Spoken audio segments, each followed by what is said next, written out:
আজকে চলুন দেখে নিই আমাদের কালিম্পংয়ের জার্নিটা ব্যান্ডেল টু এনজিপি।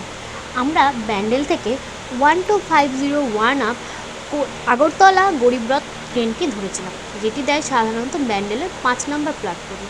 এই ব্যান্ডেলে আমার বাড়ি, বড় হওয়া, ব্যান্ডেল স্টেশনটার সাথে আমার অঙ্গাঙ্গিক সম্পর্ক।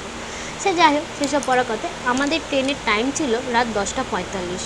আমরা ঠিক তার কিছুক্ষণ আগেই নিজেদের লাগেজ সমস্ত কিছু নিয়ে বসে রেডি হয়েছিলাম ট্রেনের অপেক্ষায়। ট্রেনটা সাধারণত 5 নম্বরে দেয়, যদি অন্য কোনো প্ল্যাটফর্মে দেয়, সেই জন্য আমরা সিঁড়ির মুখে ছিলাম। রাতে ট্রেনের কোনো ভিডিও ক্লিপ নিতে পারিনি। খাওয়া, বাচ্চাকে খাওয়ানো, এইসব করে ঘুমিয়ে পড়েছিলাম।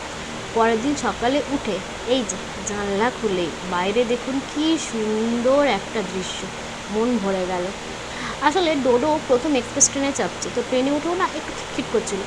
বেশিক্ষণ না, 5-10 মিনিট পর সেটা ঠিক হয়ে গেছিলো। তো আমাদের নিজেদের খাওয়া দাওয়া বাকি ছিল, সমস্ত কিছু করে আর এনার্জি ছিল না কোনো ভিডিও নেওয়ার, তো আমরা ঘুমিয়ে পড়েছিলাম। পরের দিন সকালবেলায় উঠে এই ভিউটা আমরা খুব ভালোভাবে ট্রেনের মধ্যে থেকে এনজয় করছিলাম।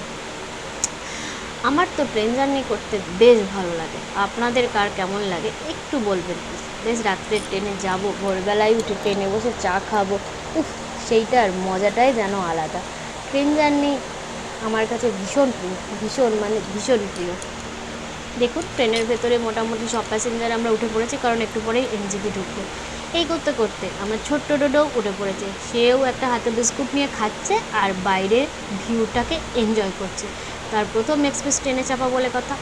করতে করতে আমরা নেমে পড়লাম নিউ জলপাইগুড়ি স্টেশন, এনজিপি। এই স্টেশনে নামলেই মনে হয় পাহাড় ডাকছে। আর সবাই ব্যাগপত্র নিয়ে রেডি যাবে বলে। আমি প্রথমবার বাচ্চা নিয়ে বাইরে যাচ্ছি, বুঝতে পারছিলাম না কী নেব না, তো একটু বেশি লাগেজ হয়ে গেছিলো আমার। নেক্সট টাইম এইটা হবে না, সত্যি নেক্সট টাইম আর এটা হবে না। তো আমার হাজব্যান্ডের একটু কষ্টই হচ্ছিলো সমস্ত কিছু বইতে। তো এই যে ও নিয়ে যাচ্ছে। প্রথমবার নিয়ে গেছি, বুঝতে পারিনি বাচ্চা, বাট আমার বেবি খুব ভালোভাবে বাইরের সাথে সেট হয়ে গেছিলো। আমরা সবাই চলছি, কারণ আমাদের ড্রাইভার দাদা ফোন করেছেন, তিনি নিচে ওয়েট করছেন। তো আমরা আমাদের গাড়িটিতে যাচ্ছি।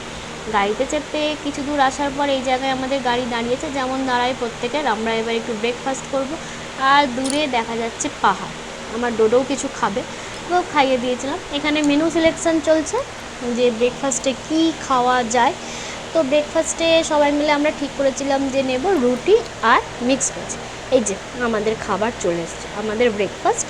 খাবারটা খুবই টেস্টি ছিল, খুবই ভালো ছিল। কিন্তু আরও ভালো গল্প ছিল ঠিক এরপরেই আমরা জানতে পারি কালিম্পং যাওয়ার রাস্তায় কাজ হচ্ছে, সেই জন্যে 6টার পর রোড খুলবে। আমাদের হয় লাভা দিয়ে যেতে হবে। লাভা দিয়ে যাওয়া সে তো এক বিশাল কষ্টের ব্যাপার, অনেক টাইম লাগবে। আমরা সকাল 8টায় গাড়িতে উঠেছিলাম এনজিপিতে নেমে, তো আমাদের 11টা সাড়ে 11টার মধ্যে কালিম্পং পৌঁছে যাওয়ার কথা। লাভা দিয়ে গেলে সেটা আমাদের 5টা হবে পৌঁছাতে। তাও করোনেশন ব্রিজের সেখানে পুলিশের সাথে আমার হাজব্যান্ড ড্রাইভার কথা বলে, যেহেতু আমাদের সাথে বাচ্চা আছে, আমাদের রাস্তাটা পানাবু দিয়ে ঘোরানো হয়, সেখানেও যেতে অনেক সময় লাগে। আমাদের পৌঁছাতে হয়ে গেছিলো 2:30। বিশ্বাস করুন পানাবু জায়গাটা ভীষণ সুন্দর, কিন্তু আমরা কেউ এনজয় করতে পারিনি।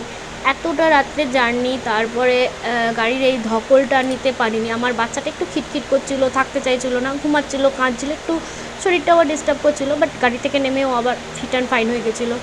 হ্যাঁ, তো আমরা একটুও কেউ এনজয় করতে পারিনি, কিন্তু জায়গাটা অপূর্ব সুন্দর। পুরো মেঘের মধ্যে দিয়ে আমাদের গাড়ি যাচ্ছিলো, এই পাহাড়ি রাস্তা, পাহাড়ি জনপদ, এত সুন্দর কি বলবো।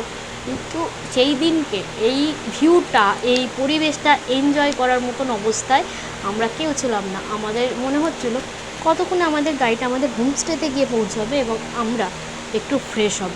আমার ছেলেটাও খুব কান্নাকাটি করছিলো। এই দেখো গাড়ি আবার ঢুকে গেল মেঘের মধ্যে, কি অপূর্ব দৃশ্য।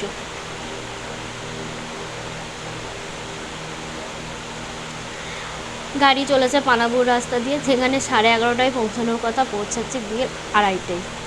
এই যে পাহাড়ি রাস্তা দিয়ে যখন এই গাড়িগুলো যায়, মাঝখানে যে পাহাড়ি ছোট ছোট জনপদগুলো পড়ে, কি ভালো লাগে না সেই জনপদগুলো। আবার গাড়ি ঢুকে গেল মেঘের মধ্যে, অপূর্ব লাগছিল, অপূর্ব। কিন্তু ওই যে এনজয় করার মন, ইচ্ছা সেই সময় কিচ্ছু ছিল না। এই দেখুন ছোট্ট পাহাড়ি জনপদ, গাড়ি চলছে আর রাস্তায় পড়ছে ছোট্ট পাহাড়ি জনপদ গ্রাম। আমার ভীষণ ভালো লাগে এগুলো। যাই হোক, শরীরটা খারাপ হয়েছিল, আমার ছেলেটা কিটকিট করছিল, মমিতার একটু শরীরটা খারাপ হয়েছিল, আমরা ফ্রেশ হওয়ার জন্যে মানে ভালো লাগছিল না। আর তার সত্ত্বেও যতটা পেরেছি এনজয় করেছি, টুকটাক কিছু ভিডিও করেছি। মনে হচ্ছিলো কতক্ষণে গিয়ে আমাদের হোমস্টেতে ঢুকবো। তো এরকম করতে করতে ঠিক 2:30-তে দুপুর 2:30-র সময় আমরা আমাদের হোমস্টেতে এসে পৌঁছাই। এসেই আমরা ফ্রেশ হয়ে যাই। আমি তো আমার হোমস্টে ট্যুরটা দিয়েছি একটা আলাদা ভিডিওতে, তো এখানে আর সেরকম বেশি কিছু বলছি না। আমাদের সেদিনকে চান টান করে আমরা খেতে যাই। আমাদের লাঞ্চে দিয়েছিল ভাত, পেঁয়াজ ফোড়ন রসুনের ডাল, মুসুরির ডাল, এঁচোড়ের তরকারি, ডিম। আমরা খুব ভালো করে খেয়ে আমরা ঘুমিয়ে পড়েছিলাম। শরীর প্রচণ্ড ক্লান্ত ছিল, যার জন্যে আমরা ঘুমিয়ে পড়েছিলাম। ঘুমিয়ে পড়ার পর সন্ধ্যে 6টা অবধি ঘুমিয়েছিলাম। আমাদের কোনো খেয়াল ছিল না যে আমরা কতটা ঘুমাচ্ছি, আমরা বাচ্চা সবাই মিলে ঘুমিয়ে পড়েছিলাম। তো সন্ধ্যেবেলায় রাত্রে আমাদের বেল বাজিয়ে আমাদের ঘরে আমাদের সেদিনের রাত্রে ইভিনিং স্ন্যাক্সটা দিয়ে গেছিলো। সেদিনের ইভিনিং স্ন্যাক্সে ছিল হচ্ছে চাউমিন, চা, যেটা খুবই টেস্টি ছিল। তো সেইটা খেয়ে আমরা রাত্রে ডিনার করে, মানে আমরা কিছুটা ভিউটা এনজয় করি, তারপর রাত্রে ডিনার করতে চলে যাই। মাঝখানে এই ভিডিওগুলো চলে আসছে, যেটা আমার ভয়েস এডিটিংয়ের সাথে মিলছে না, কিছু করার নেই। আমাদের রুমটা দেখে নিচ্ছেন আর একবার। ওই যে বললাম রাত্রেবেলা আমাদের চাউমিন, চা এগুলো দিয়ে গেছিলো, তো সেইগুলো আমরা খেয়েছিলাম এবং রাত্রে ডিনার করে শুয়ে পড়েছিলাম। ডিনারে আমাদের রাত্রে দিয়েছিল রুটি, চিকেন কষা, আলু ভেন্ডির তরকারি, আর আমার ছেলের জন্যে ভাত, ডাল, আলু ভাতে। খুব টেস্টি ছিল। খেয়ে আমরা সকলে ঘুমিয়ে পড়েছিলাম। এই ছিল আমাদের ফার্স্ট দিন। টাটা।